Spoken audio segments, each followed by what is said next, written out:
Assalomu alaykum yutganlarimiz obunachilari. Mana keyingi zakazlarimizni Asaka shahriga olib kelib o'rnatib berdik. 3 ta eshik, 2 ta rom olib keldik.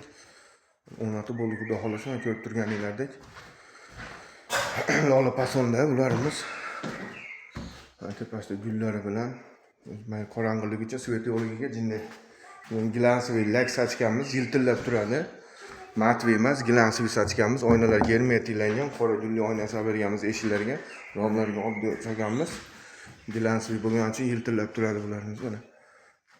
Matvi desa matvi, gilansli desa gilansli sachib beramiz, mana ko'rib turganinglardek yiltillab chiroyli bo'lib turadi. Bu yerda svet yo'ligi uchun jicha qorong'iroq ko'rinyapti bular. Biz shikoladniy rangda. Ko'rib turibsizlar. Cho'qqoyim deb beradi bular. O'zbekiston bo'ylab dastlabkilarimiz bor, vodiy bo'ylab olib borib o'rnatish ustanobkasi ichida bo'ladi, 700 mingdan, kvadrat 700 mingdan o'rnatib berish ichida bo'ladi, vodiy bo'ylab. Uzoqroq bo'lsa, dastlabkasi ichida bo'ladi. Bemalol murojaat qila olasizlar. Yoqqan bo'lsa bitta like pattisga bosib qo'yamiz, kanalimiz kengroq tarqalishi uchun. Hatto kamchiliklar bo'lsa oldindan uzr so'rab qolaman. Rahmat, sog' bo'linglar, salomat bo'linglar.